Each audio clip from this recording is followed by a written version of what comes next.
Eu percebo um colorido diferente. Obrigado, Jonas. Temos os desbravadores entre nós, com esse lenço amarelo bonito. Isso é sinal de que as coisas estão voltando à sua rotina normal após o período de férias. Eu louvo a Deus pela sua vida, pela sua presença aqui. E como de costume, nós vamos nesse momento convidar aqueles que estão nos visitando para que se coloquem em pé. Primeiro se colocarão todos que não fazem parte da comunidade adventista, não são batizados na igreja adventista, nem aqui ou em outro lugar. Temos visitantes entre nós. Se você está aqui, fique em pé, por favor, porque a gente quer dar um presente para você, tá bom? As nossas diaconisas estão a postos para entregar um presentinho. Legal ver vocês, família, que legal. Bem-vindos, bem-vindas, tá? Sejam muito bem-vindos, todos vocês se sintam em casa, tá bom? Legal ter vocês. Só espera um minutinho, tá chegando ali, tá? E eu vi alguém fazendo isso inclusive, tá? Gente cumprimentando. Se alguém ficou em pé perto de você, cumprimenta, dá um abraço, tá?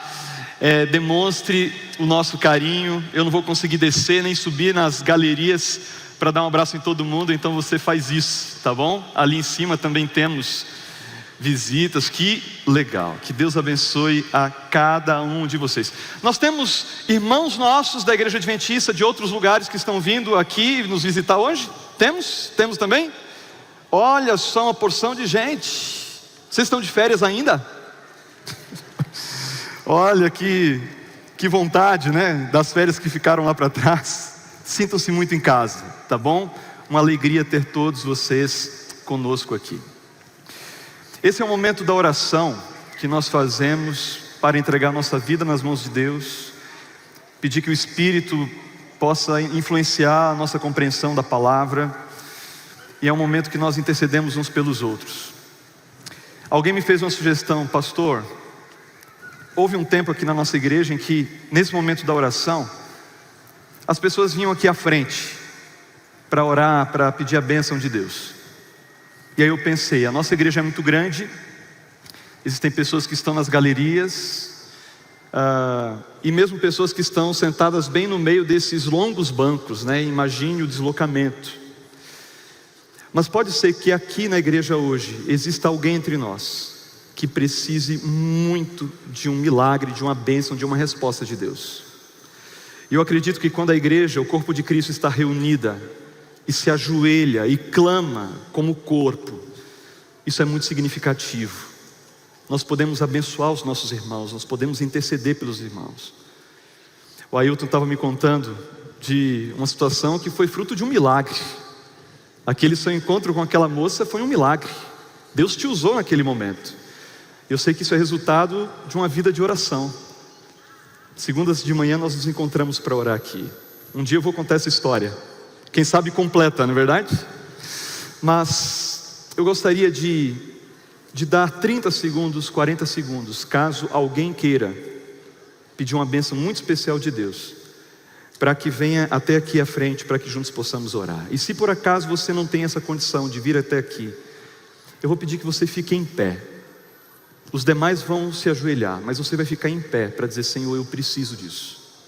Eu preciso desse cuidado, dessa resposta, dessa direção na minha vida. Vamos fazer isso? E como eu não combinei com o Christian, a gente vai cantar a capela. Ou não, Christian?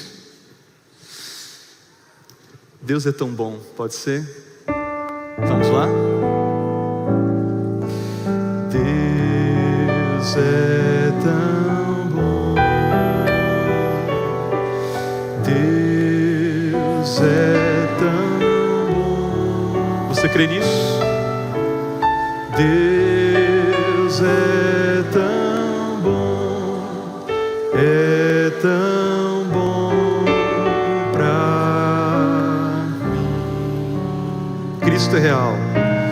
Cristo é real. Cristo é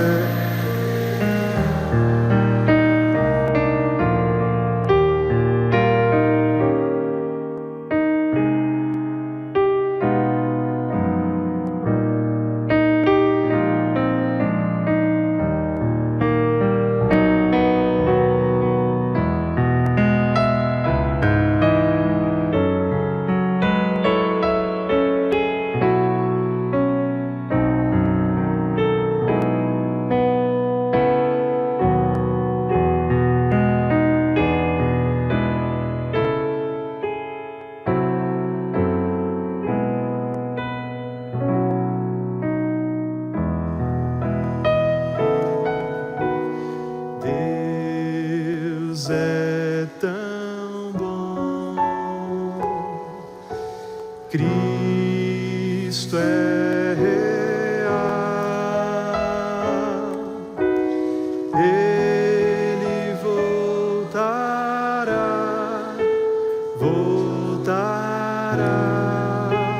pra mim. Vamos falar com o Senhor?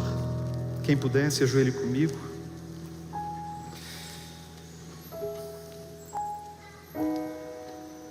Oh Pai, olha para os teus filhos aqui na tua casa nesse momento,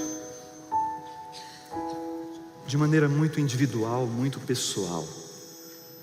Nós temos necessidades, Pai, e algumas situações que estão além do nosso controle.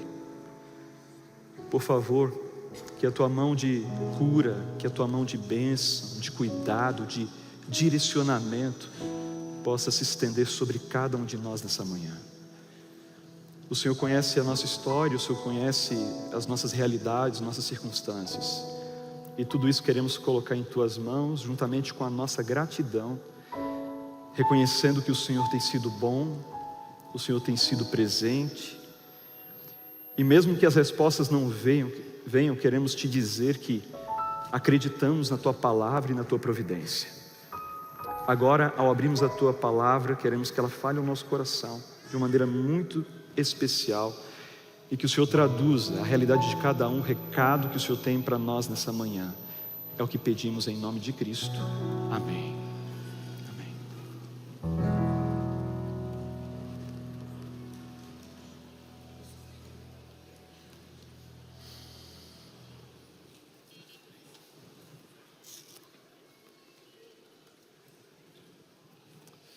Um abraço a todos vocês que nos acompanham pela internet. O nosso culto aqui começa às 9h10 da manhã, com um momento mais íntimo, um momento mais de oração, de reflexão. Depois começamos a escola sabatina. Então a nossa escola sabatina começa às 9h30, e normalmente nós terminamos o culto aqui por volta do 12h30. Esses 30 minutinhos, né? Mais tarde que começa, a gente termina um pouquinho mais tarde. E tem muita gente por aí afora que assistem 2 cultos, né? Gente vai na igreja, assiste o culto, só que o culto na igreja deles termina mais cedo, e aí já vão chegando em casa e sintonizando aqui o nosso canal no YouTube para assistir essa mensagem. Então que Deus te abençoe, que Deus possa falar ao seu coração poderosamente nessa manhã, tá bom?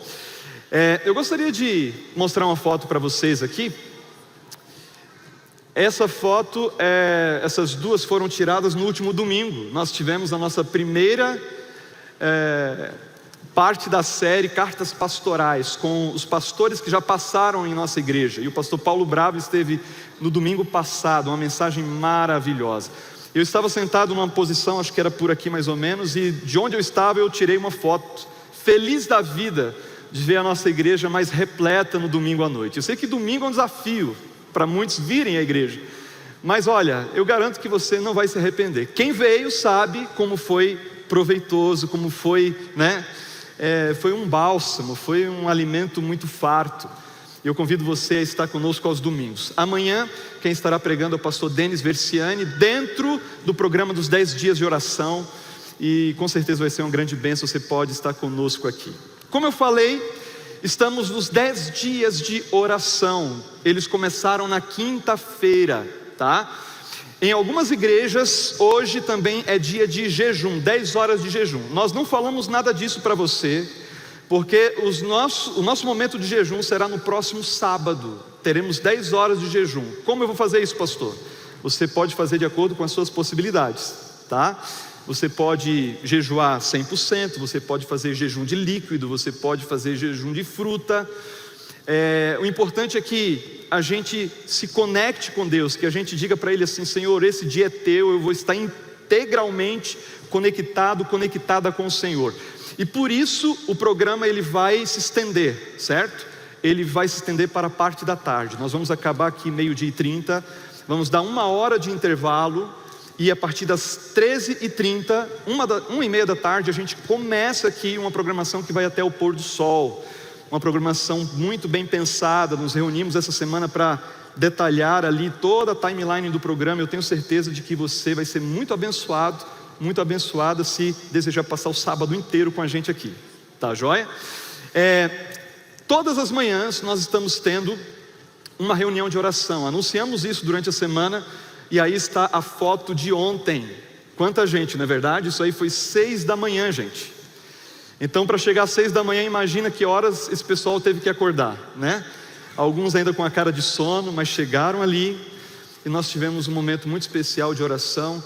Todos os pastores estão conduzindo, cada um momento diferente, né? Um dia diferente, e com certeza Deus vai nos abençoar, vai nos fortalecer espiritualmente se a gente participa de momentos como este.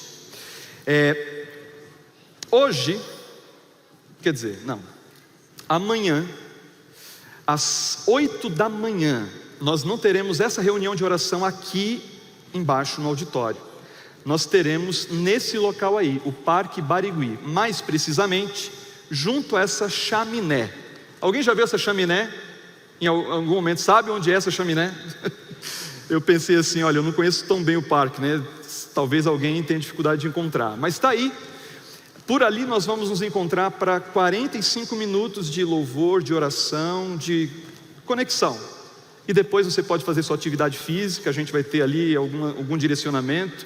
E pode vir também para a reunião do Clube de Desbravadores, que vai estar começando amanhã, retomando suas atividades. Então está tudo encaixadinho para você ter um domingo muito abençoado, tá?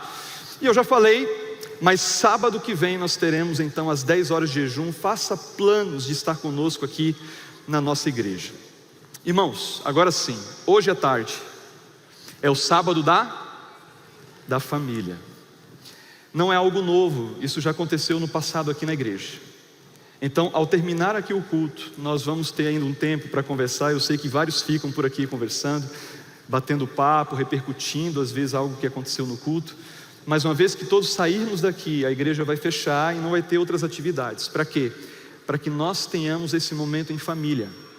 Você pode fazer sua atividade missionária, você pode visitar alguém, você pode mudar um pouco a agenda regular do que você faz aos sábados, mas tendo em vista o princípio do sábado, que envolve essa coisa de estar junto em família, com as pessoas que a gente ama, então a cada 7 sábados mais ou menos nós vamos ter esse sábado, entre aspas, off, para a gente ter um pouco mais de liberdade e até descansar um pouquinho as equipes que trabalham aqui na igreja para nos abençoar também, ok? Então fica aqui o meu apelo para que você se planeje. E já um spoiler para você: essas 2 fotos aí foram tiradas em Guaciara da Serra, que é o espaço recreativo, não sei se é assim que a gente pode chamar, mas é o espaço da igreja central de Curitiba. Isso já está sendo desenvolvido ali, trabalhado há mais de 2 anos, e chegou o momento de nós utilizarmos esse espaço. Tem um riozinho, não vou mostrar muitas fotos, vou deixar isso para depois, mas tem um riozinho ali perto, uma área gramada muito bacana, um lugar tranquilo. Temos um ginásio também de esportes para nos abrigar e fazer algumas reuniões. Então é um espaço muito interessante e eu gostaria que você ficasse com isso em mente, porque em algum momento a gente vai convidar a igreja a ir para lá, para conhecer e a gente passar um sábado juntos. Quem sabe o próximo sábado da família a gente vai para lá, ok? Recados dados. Eu quero mostrar agora essa belezura para você. O ano era 1990, eu acho. Eu estava aprendendo a andar de bicicleta. Eu não tinha bicicleta, mas alguns amigos meus tinham bicicleta. E uma delas eu acho era parecida com essa. E eu lembro que eu passei um dia inteiro tentando me equilibrar naquela bicicleta. Para eles parecia tão fácil, mas para mim parecia impossível. Muitas tentativas e muita persistência. Até que finalmente eu consegui me equilibrar. E a rua ela tinha uma leve inclinação que favorecia até um pouco, né, o processo. E eu lembro que eu fui ganhando velocidade, entendendo como funcionava o equilíbrio. Só que lá pela metade da rua eu me dei conta de que não tinha ideia de como parar aquela coisa. Você imagina o meu desespero. E para quem não sabe, parar a bicicleta é a sola do pé. É o chinelo, né? Eu acho que eu devia estar de chinelo. Eu acho que eu me machuquei um pouco, mas não o suficiente para me traumatizar ao ponto de eu recordar o fato. Então, deu certo no final das contas, né? Pense comigo. A nossa vida é um pouco assim, sim ou não? A gente aprende o mecanismo das coisas. A gente aprende que precisa chegar em algum lugar. Alguns querem chegar rapidamente, não conseguem perder tempo, não querem perder tempo, mas nem todos também conseguem puxar o freio e parar. Dê uma olhada aqui nessas duas redes de fast food americanas. A Chicken Fila, eu acho que é mais ou menos assim que é pronunciado o nome, são concorrentes, né, esses dois aí. Recentemente, eles tomaram a decisão de não abrir um dia por semana. Um dia por semana. Eles escolheram lá o domingo.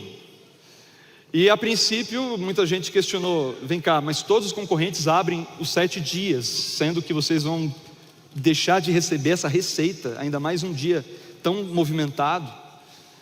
Mas por questão de princípios e convicção ali dos donos, eles resolveram fechar. Lógico, os resultados eles se alternaram. Em algum momento eles receberam mais dividendos, né, mais lucro, em outros momentos menos. Mas fato é que as coisas estão aparentemente indo bem com essa empresa. Só que com o diferencial de que eles hoje ocupam as melhores posições nos rankings de atendimento ao cliente, maiores pontuações de limpeza e funcionários mais engajados. E alguns chegam a dizer que todos esses resultados são em virtude desse dia de descanso oferecido aos funcionários dessa rede. Em algum momento atrás, eu acho que foi no final ali de 2019, a Forbes fez uma entrevista com esse autor. Daqui eu não consigo enxergar, deixa eu olhar aqui atrás. Aaron Edelheit, eu acho que é isso a pronúncia dele. The Heartbreak, uma tradução livre, né? A dura pausa, né? Uma tradução bem ao pé da letra, onde ele defendia a ideia de haver um dia de descanso semanal. E fez pesquisas, e o livro dele tem muitas citações, e ele se dedicou muito a isso. Eu não consegui constatar se ele é cristão ou não, mas fato é que o repórter que o entrevistou, você pode acessar essa entrevista na íntegra no site, disse o seguinte: o autor traz um forte argumento sobre por que ter um descanso semanal ou aproveitar um sábado. Ele não fala apenas de descansar o dia todo, mas defende que fazer algo diferente permitirá que você teste seu cérebro e tenha algum insight potencial ou maior entendimento. Ele vai desenvolvendo algumas outras ideias. Vindo para o meio cristão, mas não meio adventista, na década de 80, a revista Christianity Today apresentou uma entrevista com este homem conhecido, né? Eu estou falando de, Eugene Peterson. Olha só o que ele disse nessa entrevista: comecei guardando um sábado. Domingo é um dia de trabalho para mim e, portanto, indisponível para um sábado. Decidi guardar um sábado de segunda-feira. Minha esposa juntou-se a mim na observância e concordamos que seria um verdadeiro sábado e não apenas um dia de folga. Não tínhamos muito que seguir no caminho dos precedentes evangélicos, pois poucos cristãos e nenhum dos pastores de nosso conhecimento guardavam o sábado. E aí ele desenvolvendo a ideia do resultado disso e falando de uma série de benefícios que ele colheu a partir do entendimento de que precisava de fato parar em um dia da semana. Então os exemplos que eu estou trazendo para vocês, seja do mercado, seja de um autor, quem sabe não cristão, ou de outro autor evangélico, um pastor experiente, infelizmente falecido já há alguns anos atrás, são ideias que caminham na mesma direção, de que nós precisamos de tempos em tempos, de pisar no freio, de desacelerar, de parar um pouco. Hoje eu gostaria de falar com vocês a respeito do sábado e de algumas questões que têm me feito pensar bastante recentemente. Porque o sábado é algo que faz parte da nossa identidade. Por isso eu não vou aqui enumerar argumentos que convençam alguém, por mais que aqui na igreja de repente haja alguém assim, de que o sábado precisa ser guardado, de que isso está presente em toda a Bíblia. Eu vou passar rapidamente por alguns argumentos, mas o objetivo da mensagem não é esse. O objetivo é nos fazer pensar se de fato os benefícios do sábado estão presentes na nossa vida, na nossa realidade, e se a gente está, enfim, vivendo em totalidade esse princípio da palavra do Senhor. Por isso, eu peço que você abra comigo a Bíblia em Gênesis no capítulo 1. Esse é o ponto de partida. Gênesis capítulo 1. Quando nós começamos a estudar teologia, existe uma matéria chamada IGB, Introdução Geral à Bíblia. E uma das primeiras aulas que nós temos trata exatamente do livro do Gênesis. Nós estudamos a respeito de revelação, inspiração, vários conceitos. Mas se tem uma frase em hebraico que todo estudante de teologia, pelo menos na igreja adventista, sabe, é o início da palavra das escrituras, da Bíblia hebraica, Gênesis capítulo 1, verso 1 e verso 2. Diz assim: no princípio criou Deus os céus e a terra. Em hebraico, Bereshit bara Elohim. Verso 2: a terra, porém, estava sem forma e vazia, havia trevas sobre a face do abismo, e o Espírito de Deus pairava por sobre as águas. Eu queria chamar a sua atenção para o seguinte: a descrição que é feita da terra é que ela era sem forma e vazia. Deus, ele cria esse lugar, mas ele não completa esse lugar. Quando Deus criou essa terra sem forma e vazia, nós não sabemos, mas fato é que havia algo. Quando Deus novamente aparece, e a Bíblia diz que o Espírito dele pairava por sobre as águas, então não havia ordem, não havia preenchimento. Então o que Deus vai fazer na criação é colocar forma e preencher, trazer vida, significado a esse lugar. Como adventistas do sétimo dia, nós acreditamos no relato da criação como sendo literal e não apenas um relato alegórico, como tem sido crescente esse pensamento, inclusive no meio cristão. Nós acreditamos de que Deus poderia ter feito como quisesse esse mundo, mas conforme a sua revelação diz, Deus, ele fez esse mundo em 7 dias literais e consecutivos.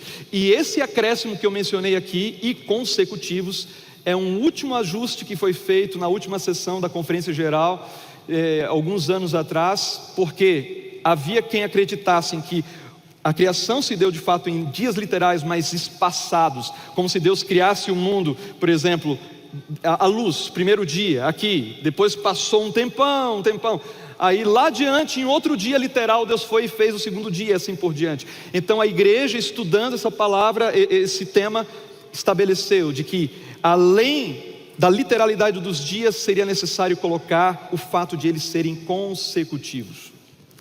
Quando nós questionamos a literalidade do Gênesis, quando nós alegorizamos o relato da criação, irmãos, a gente abre margem para todo tipo de entendimento em relação às Escrituras.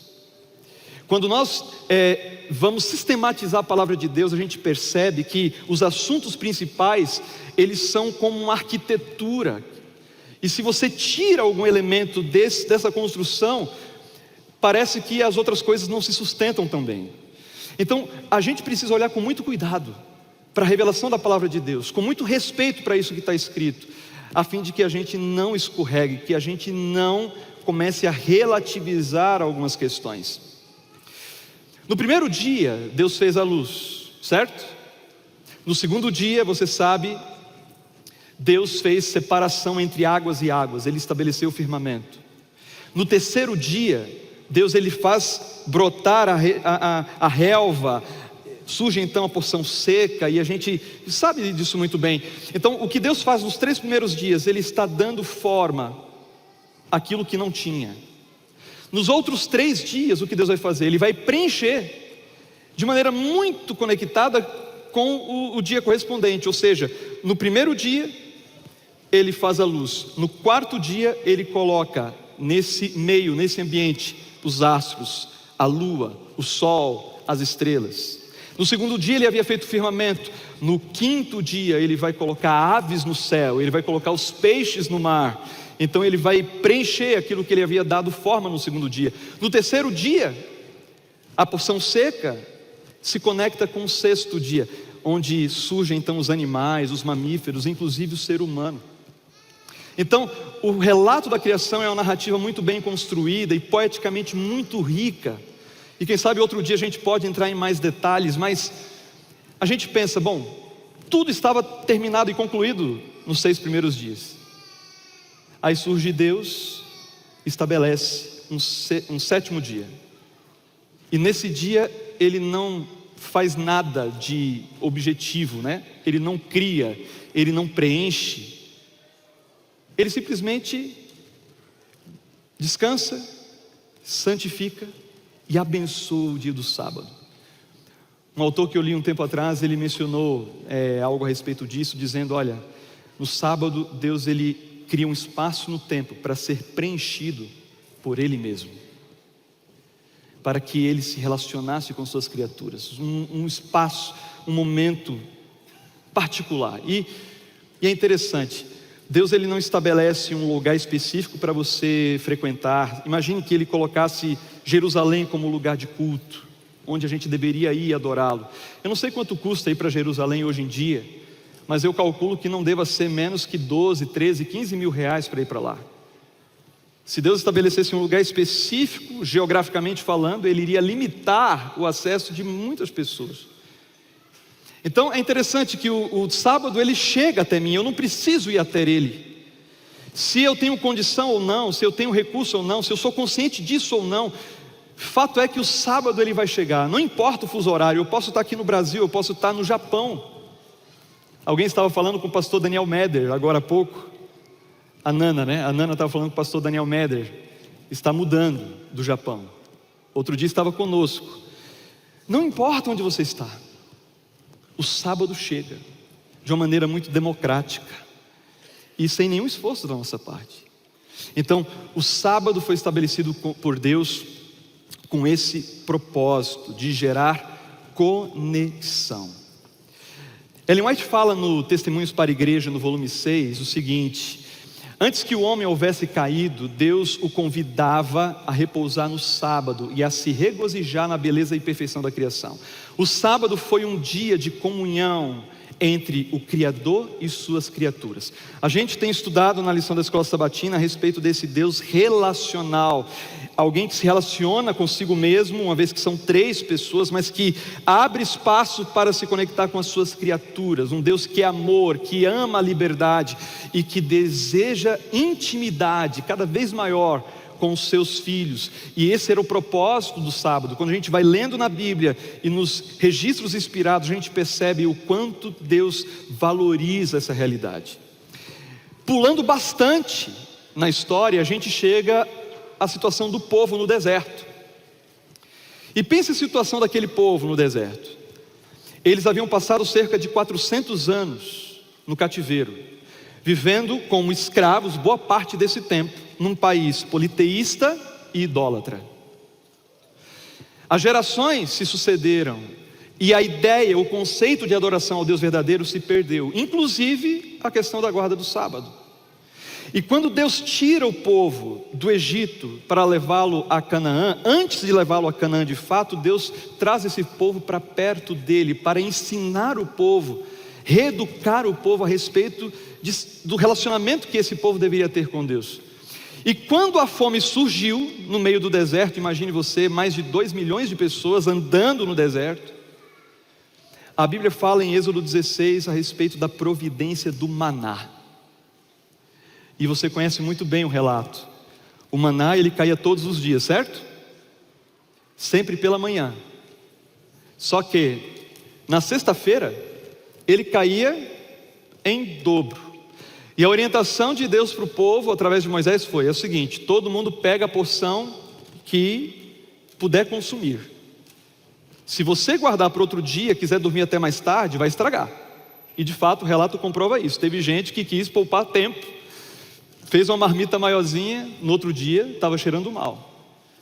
Então era uma porção diária, a pessoa tinha que pegar a sua própria porção, não podia pegar para outro, tinha que pegar para si. Só que na sexta-feira, o maná era enviado em maior quantidade e a pessoa podia colher a mais para não ter que fazer isso no sábado. E dava certo, no sábado não estragava, nos outros dias sim. Quem aqui já comportou na vida, vendeu livros? O pastor Rafael levantou as duas mãos. Eu imagino que ele foi um comportor melhor sucedido que eu, com toda certeza. Irmãos, eu comportei cerca de 8 férias, só tirei bolsa uma vez, nunca saí devendo, mas essa é a minha experiência. Agora, alguém aqui já vendeu para um cego? Já vendeu? Não? Era sexta-feira eu estava lá em Cabo Frio, no Rio de Janeiro, primeira experiência na comportagem. E aí eu comecei a me familiarizar com alguns verbetes, com alguns ditados. Um deles, de que a sexta-feira era o dia do maná dobrado. Já que no sábado o pessoal não saía para trabalhar, então o ditado lá na campanha é o seguinte: hoje Deus vai dar uma bênção em dobro para você, o dia do maná dobrado. E a gente saía com essa convicção. Irmãos, o dia foi o oposto disso para mim. Não vendi nada, quase nada. Mas eu lembrei ao voltar para a campanha de uma casa que eu tinha pulado, e havia uma outra regra, que você não podia pular casa, você tem que ir em todas. Você não pode olhar para a casa e achar, agora aqui eu vou vender, ali eu não vou vender. A ideia era visitar todo mundo, até porque a venda era um detalhe. A gente entrava, a gente orava, a gente falava de Deus. Eu até cantava na casa das pessoas, se deixa eu cantar, eu cantava, fazia um culto com a pessoa. Mas irmãos, eu lembro que eu olhei assim para aquela casinha, tinha muito mato alto na frente, ela ficava lá atrás, no fundo de um terreno. Eu nem achava que tinha alguém morando ali, mas como eu tinha pulado, aquela vozinha falou na mente, e aí eu decidi entrar. E eu entrei, e quando eu bati a porta, lá de dentro saiu uma senhora. E quando eu comecei a conversar com ela, eu percebi que ela não enxergava. Eu pensei, por que eu vou fazer uma oferta de um livro para uma pessoa que não tem condição de ler? Se fosse em braille, quem sabe, mas eu acho que ainda não fizeram esse livro para comportagem, Quando eu estava conversando com a senhora e já tinha mudado o meu foco para fazer algo somente espiritual, chegou a vizinha, assustada, querendo saber quem era aquele menino que estava conversando com a sua amiga. Foi proteger a senhora. E aí, já que ela chegou, eu pensei, agora eu posso dar a minha oferta. Aí eu abri o prospecto e comecei a passar a oferta para ela. E quem conhece da atividade da comportagem sabe que quando você está fazendo ali a oferta e vai chegando ao final, quem fala primeiro perde. Você tem que esperar a pessoa perguntar, mas quanto custa? E assim por diante. São as técnicas que ensinam para a gente. E quando eu estava naquele momento ali de fechamento, a senhora da casa perguntou, garoto, quanto custa esse livro? Eu tomei um susto. Como assim?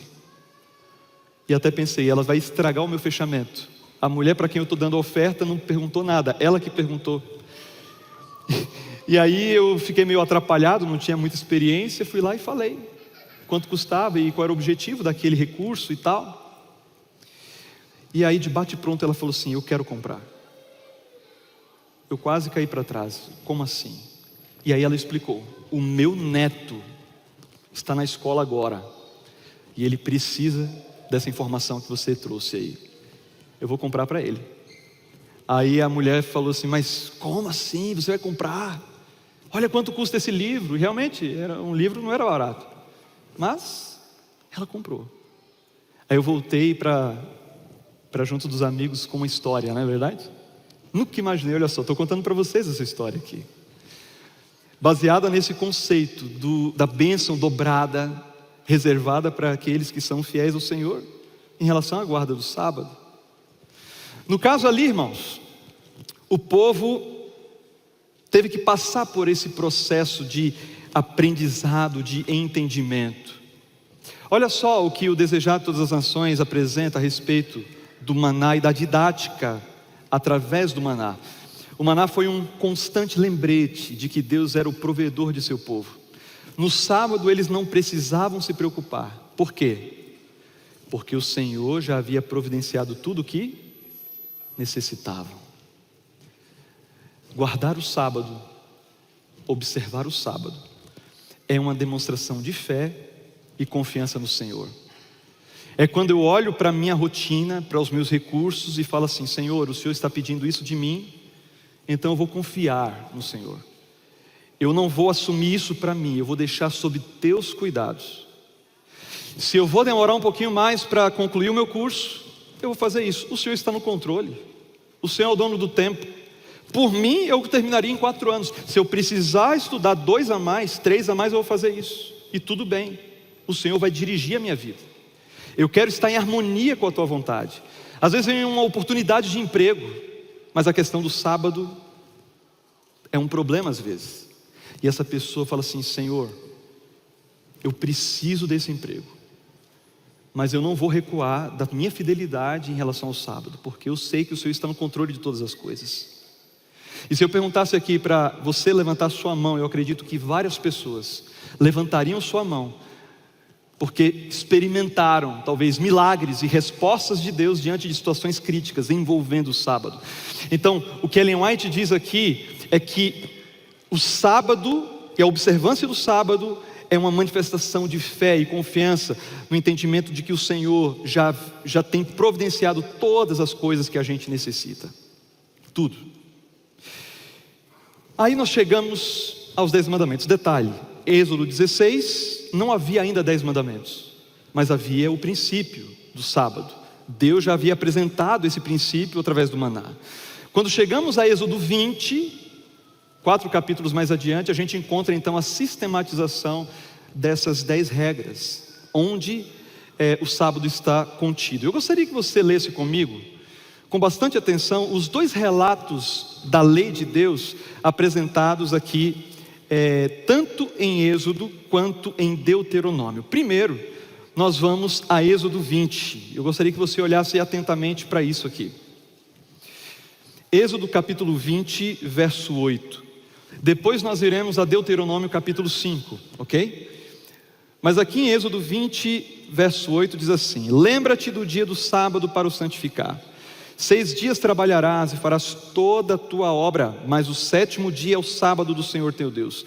Não farás nenhum trabalho, nem tu, nem teu filho, nem tua filha, nem teu servo, nem a tua serva, nem o teu animal, nem o forasteiro das tuas portas para dentro. Porque em 6 dias fez o Senhor os céus e a terra, o mar e tudo que neles há, e ao 7º dia descansou. Por isso o Senhor abençoou o dia do sábado e o santificou. Quando a gente vai a Deuteronômio capítulo 5, aqui é apresentada uma leitura dos mandamentos para uma geração que talvez não acompanhou os acontecimentos do Sinai. Há um intervalo de aproximadamente 40 anos entre o que acontece em Êxodo 20 e o que acontece aqui em Deuteronômio capítulo 5. E aí o momento é outro. A situação muda, o público também já não era o mesmo, porque boa parte dos adultos, quer dizer, a totalidade dos adultos já havia ficado no deserto. E agora, antes de entrar na terra prometida, Moisés ele repete os 10 mandamentos para o povo. E você lê a partir do verso 12 comigo o seguinte, diz assim: guarda o dia do sábado para o santificar, como te ordenou o Senhor teu Deus. 6 dias trabalharás e farás a tua obra, mas o 7º dia é o sábado do Senhor teu Deus. Não farás nenhum trabalho, nem tu, nem teu filho, nem tua filha, nem o teu servo, nem a tua serva, nem o teu boi, nem o teu jumento, nem o animal algum teu, nem o estrangeiro das tuas portas para dentro, para que o teu servo e a tua serva descansem como tu. Porque te lembrarás que foste servo na terra do Egito, e que o Senhor teu Deus te tirou de lá, com mão poderosa e braço estendido, pelo que o Senhor teu Deus te ordenou que guardasses o dia do sábado. Você percebeu alguma diferença entre os dois relatos? Olha só, a primeira coisa que chama a atenção é a primeira palavra das declarações. Se em Êxodo 20, verso 8 diz assim: lembra-te, aqui em Deuteronômio 5:12 diz: guarda. Lembrar, o verbo zakar, que significa inculcar, impressionar. A pessoa, ela recorda de uma maneira tão forte, né, que é muito difícil esquecer. A ideia do zakar é exatamente essa. Já em Deuteronômio, guardar é a palavra samar, que quer dizer observar, guardar perto de si. É quase a ideia de que aquela coisa faça parte de quem o indivíduo é, ao ponto de que ele não vai se desconectar daquela realidade. Guarda o dia do sábado. As duas declarações indicam para santificar esse dia. Uma para lembrar, a outra guardar. Mas ambas, santificar esse dia. E eu lembro de um dia que eu estava aqui na igreja, eu acho que tem mais de 4 anos isso, era uma sexta-feira à noite. E estava começando uma semana jovem. E o pastor Dani Bravo estava por aqui. E eu lembro que ele trouxe um conceito que eu anotei. E a gente nunca sabe quando vai ser interessante usar, não é verdade? Ele falou a respeito desse livro, escrito por esse estudioso, sociólogo, Mircea Eliade. E ali nesse livro, ele traz essa frase: o caráter do sagrado não está na coisa em si, mas na experiência da pessoa religiosa. Como santificar algo? Como eu faço isso? Segundo ele, eu atribuo essa sacralidade a algo a partir de uma experiência que eu tenho em relação a isso.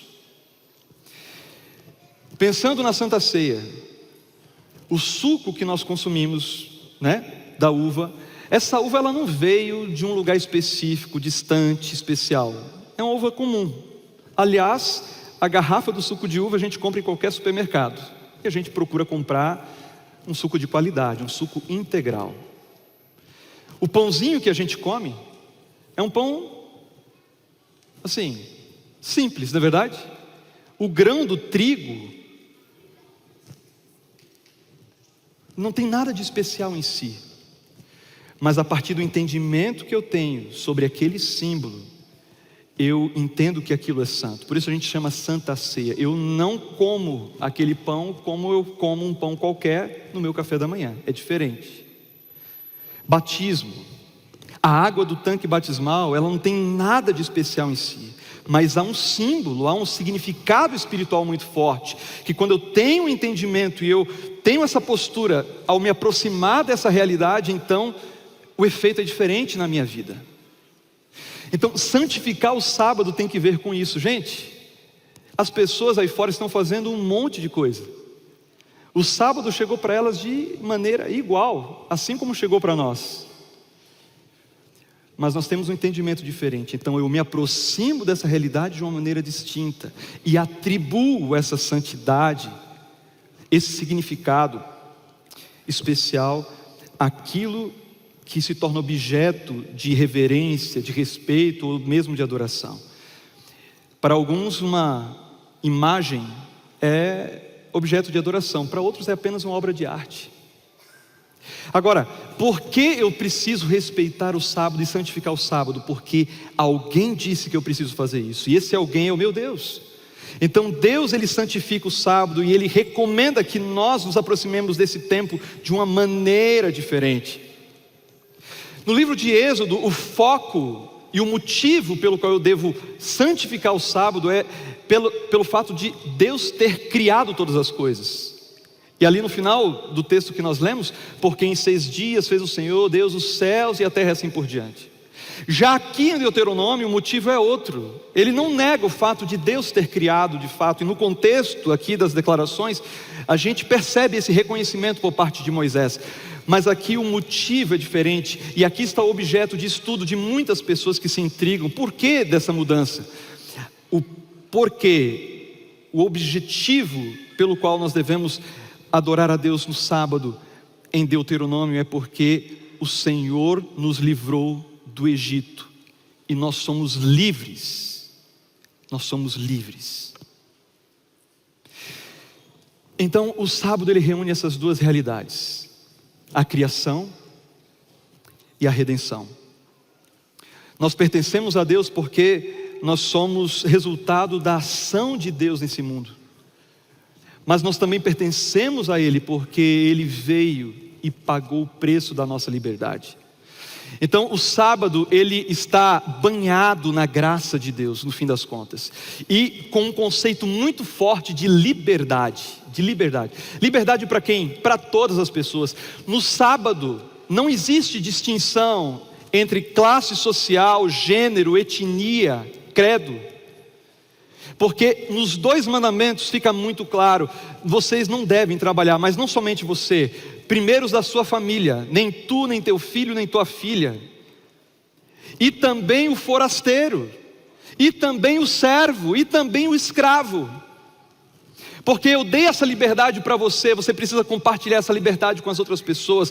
Não existe distinção para aqueles que observam o sábado. Era um recado de Deus dizendo assim: entre vocês, dentro do meu povo, não vai haver segregação, não vai haver quem é mais importante, quem é menos.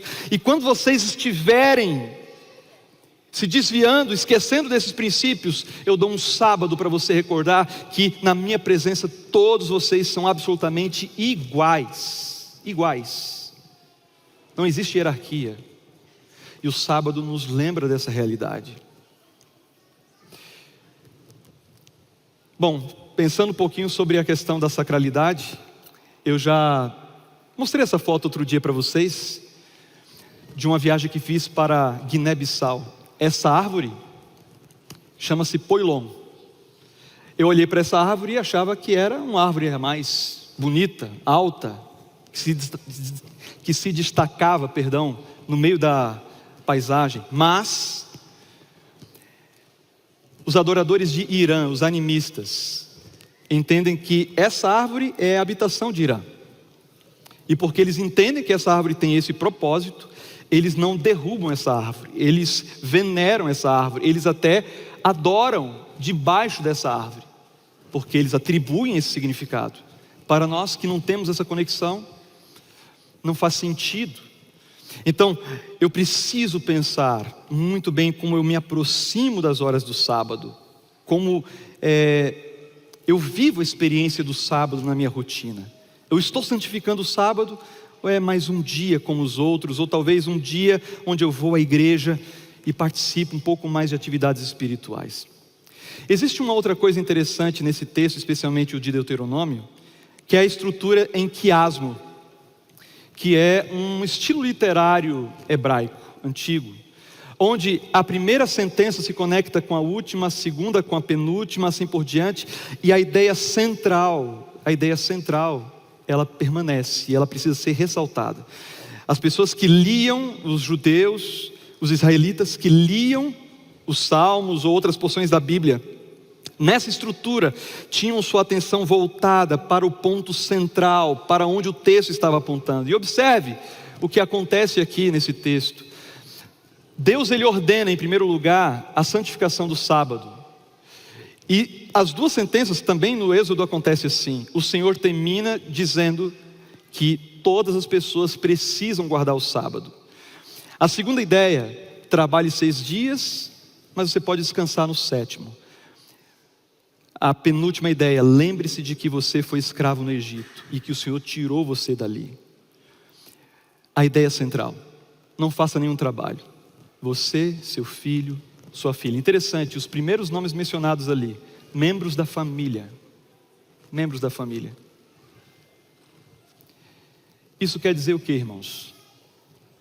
De que a ideia mais importante, a ideia mais central da guarda do sábado envolve fundamentalmente os mais próximos de nós, a nossa família.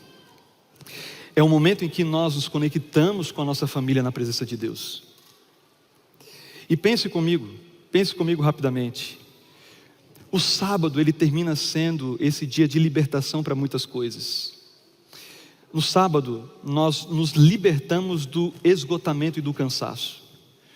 Eu acredito que muitos de vocês ontem, quando foi chegando no pôr do sol, você respirou fundo assim, pensou: que bom que é sábado. Eu não aguentava mais. E olha que o ano está só começando, não é verdade? Imagina quando for lá para setembro, outubro, né? Que bom que o sábado chegou. O sábado, ele permite que a gente se recupere. Ele é o convite divino ao descanso, permitindo que o corpo e a mente se renovem. O sábado também é um dia de libertação da escravidão do materialismo. Nós vivemos em um mundo onde o valor de cada pessoa muitas vezes é medido pelo que possui ou produz. Sendo assim, a guarda do sábado desafia essa mentalidade ao interromper todas as atividades comerciais e profissionais. Isso nos ensina que a vida não deve ser centrada no acúmulo de coisas. Então, nesse sentido também, o sábado nos liberta da escravidão do materialismo e também do secularismo, da rotina, das filosofias, daquilo que não alimenta a nossa vida espiritual, daquilo que a traça e a ferrugem corroem, como Jesus alertou. O sábado também nos liberta da ansiedade e das preocupações. A vida pode ser cheia de incertezas e desafios, levando muitas pessoas a viverem em constante estado de ansiedade. O sábado é o lembrete de que há um descanso reservado a todos aqueles que são fiéis a Deus. É um convite à dependência de um Deus que tem o futuro sob as suas mãos. E por isso, este que serve ao Senhor e guarda o sábado, termina por se libertar da ansiedade e das preocupações quanto ao futuro. O sábado, ele nos liberta também da alienação familiar e social. No meio dessa correria louca, a gente é arrastado para uma situação na qual as demandas nos sufocam e o tempo para aquilo que mais é necessário é deixado de lado. Eu falo isso, irmãos, porque mesmo sendo pastor e trabalhando integralmente para essa igreja, eu olho para os meus filhos e penso às vezes assim: Senhor, a minha primeira igreja são esses dois, eu preciso ter tempo para esses dois. Eu não posso me absorver com tantas demandas ao passo de esquecer quem está mais perto de mim. Então, o sábado termina se tornando um momento no qual eu me conecto mais com a minha família e aqui na igreja ainda mais do que na função anterior. Conversando com algumas pessoas, eu tenho comentado da bênção que tem sido e o privilégio que se tornou o fato de nós irmos em família para a igreja e passarmos o sábado juntos, quase que totalmente juntos. Irmãos, por 17 anos eu não soube o que era isso. 17 anos. Lógico, a Sofia surgiu 11 anos atrás. Mas eu ia para um canto, minha esposa para outro, depois no Arautos do Rei, viajando, e essa desconexão. O sábado, o propósito dele é nos reconectar. E existem coisas que esse tempo perdido vai tirando dessa conta que existe imaginária, né? Das emoções, dos vínculos. A gente vai se distanciando aos poucos sem perceber. E quando chega uma hora, a coisa explode, a gente nem sabe de onde veio, mas eu não sabia que estava tão mal assim. Porque ao longo do tempo a gente foi perdendo esse vínculo. O sábado é a chance que Deus nos dá para a gente se reconectar e nos libertar dessa alienação que nos afasta de Deus e dos outros. O sábado também sinaliza a libertação que Deus oferece a cada um de nós em relação ao pecado. Ele nos lembra a respeito da graça de Deus e de que Deus tem um plano para nos reconectar definitivamente com a vida e o estilo de vida que Ele sonhou para cada um de nós. E por fim, o sábado também nos liberta da falsa identidade da perda de propósito.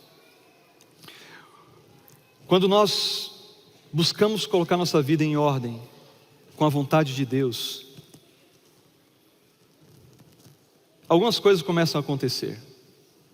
Uma delas é que Deus ele vai nos respondendo pouco a pouco à medida que nós caminhamos, para que a gente tenha cada vez mais firmeza de propósito, sejamos menos estáveis e possamos avançar com mais segurança. Deus também ele vai nos moldando, ele vai nos provando e vai nos aperfeiçoando nessa caminhada, a fim de que nós nos tornemos auxílio, apoio para pessoas que quem sabe estão no início do trajeto. Pode ser que nessa manhã exista alguém entre nós que não acredita na relevância do sábado, não tem experimentado por conta própria as bênçãos de ser fiel a Deus em relação a esse assunto. Se você conhece alguém que está vivendo por essa experiência, está vivendo algo nesse sentido, você pode talvez ser a resposta de Deus para completar o sermão que está encerrando agora, para que essa mensagem fique no coração, que haja encorajamento e essa pessoa possa avançar na direção da vontade do Senhor.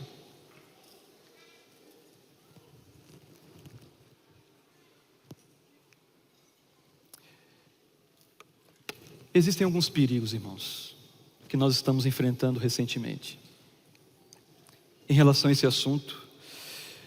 E eu estava lendo esse livro agora, essa semana, Testemunhos para a Igreja, volume 6. Aqui existe um capítulo inteiro a respeito do sábado, e eu vou abrir aqui o livro apenas para mencionar 2 ou 3 pontos, e a gente vai encerrar. Se você tem esse livro, leia com calma, com atenção, em espírito de oração, porque ele falou coisas que para mim fizeram muito sentido e me fizeram pensar. Por exemplo, sábado em família. Ela diz assim: não devemos perder as preciosas horas do sábado acordando tarde. No sábado a família deve se levantar cedo. Despertando tarde, é fácil atrapalhar-se com a refeição matinal e a preparação para a escola sabatina. Disso resulta pressa, impaciência e precipitação, dando lugar a que a família tenha sentimentos impróprios para esse dia. Sendo profanado assim o sábado, torna-se um fardo, e a sua aproximação será um motivo de desagrado, em vez de regozijo para a família. Aí eu tenho 2 lá em casa, 2 pequenos, estão ali. Eu fico pensando, o que eu estou fazendo para que o sábado seja agradável para eles? Eu lembro que meu pai, ele fazia o culto de pôr do sol comigo, ele montava um projetor de slides, só para mim. O equipamento que ele usava nos evangelismos, para aquele monte de criança, naquelas séries enormes, ele montava muitas vezes na sexta-feira só para mim, colocava ali. E os desenhos que o pastor Irajá, que fez esse desenho bonito de Jesus, ele desenhava com outra equipe para aqueles famosos slidezinhos. Eu assistia aquilo encantado, e eu pensava assim: na quinta não acontece isso, na terça não acontece isso, mas é sábado. Alguns aqui vão pensar no sábado a partir do cheiro da comida da mãe, da avó. Ontem minha esposa fez bolo de chocolate. As crianças amam bolo de chocolate, e foi um pouco mais saudável. Normalmente eu faço a cobertura, ontem não teve cobertura, mas teve bolo de chocolate. Comida. Bom, ela fala uma coisa aqui, ó. Devemos comer menos, a fim de termos o espírito claro e em condições de compreender os temas espirituais. Ainda bem que o almoço é depois do sermão, é ou não é? Porque se o sermão fosse depois do almoço, não ia dar bom, ia dormir, né, irmão? É ou não é?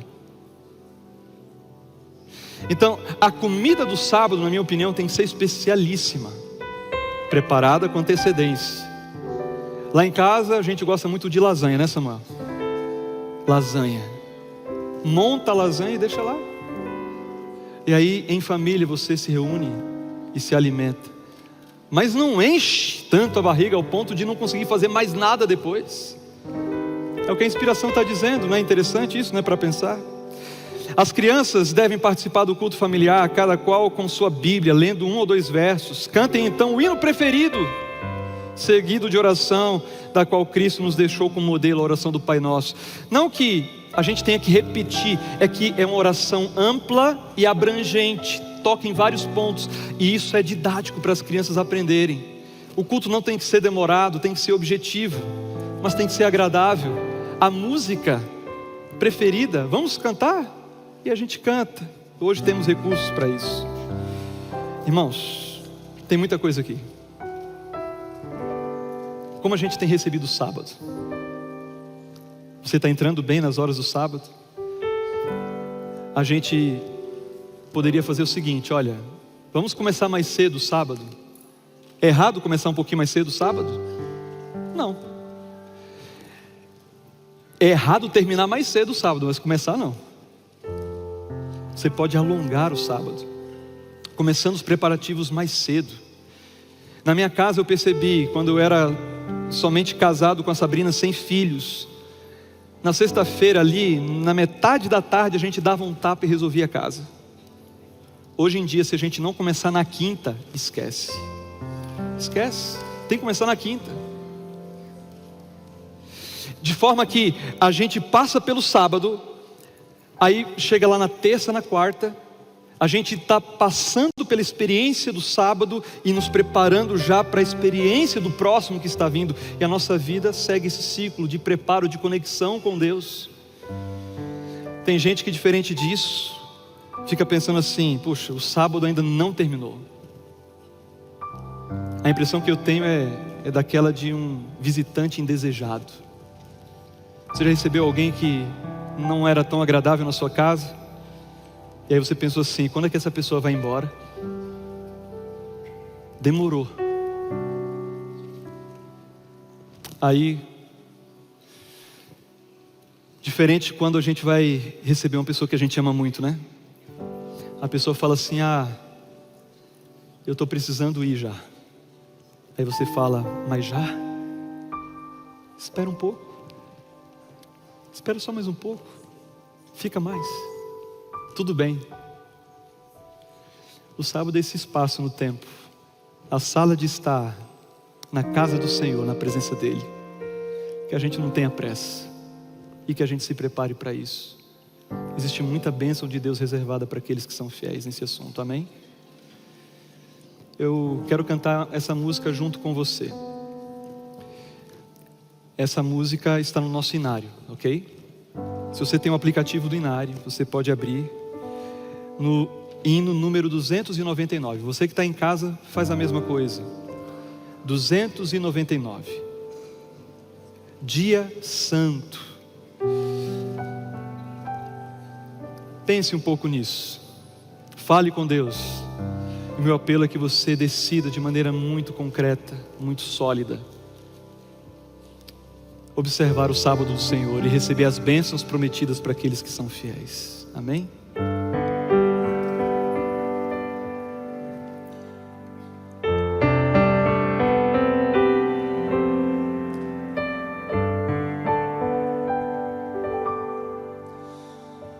O sol já vai partindo, dando início ao dia santo. Toda a natureza é bem-vinda ao seu encanto. Da imutável lei divina é a marca mais perfeita, o sinal que traz descanso à fiel nação eleita. Toda a bênção desse dia é sempre redobrada. Se minhas vontades pessoais são desprezadas, quão maculado exemplo deu o Pai seu descanso, encerrando seu trabalho e nos dando um dia santo, dia santo, dia do Senhor. O teu pôr do sol revela o plano redentor, dia da aliança, selo da esperança, marca de um povo escolhido pelo amor. Muitos acreditam que o dia não faz diferença, basta ser sincero e a Deus oferecer a própria crença. Mas a Bíblia é clara quanto ao dia escolhido. Sábado no Éden foi o dia definido, dia santo, dia do Senhor. O teu pôr do sol revela o plano redentor, dia da aliança, selo da esperança, marca de um povo escolhido pelo amor. És bem-vindo, és bem-vindo. Você, santo dia do Senhor, és bem-vindo, és bem-vindo, santo dia do Senhor. Mais uma vez. És bem-vindo, és bem-vindo, santo dia do Senhor. És bem-vindo, és bem-vindo, santo dia do Senhor. Querido Deus, obrigado porque é sábado. Muito obrigado porque existe tanta coisa boa para aqueles que se conectam com o Senhor nesse tempo santo. Nos ajuda, Pai, a entendermos que esse dia é um símbolo de liberdade, é um dia de libertação e de conexão com a Tua vontade. Nos ajuda para que a cada sábado nos aproximemos mais de Ti, até que chegue finalmente o dia em que todo dia será sábado, todo dia será vivido na plenitude da Tua presença. Nos guarda até lá, em nome de Jesus. Amém.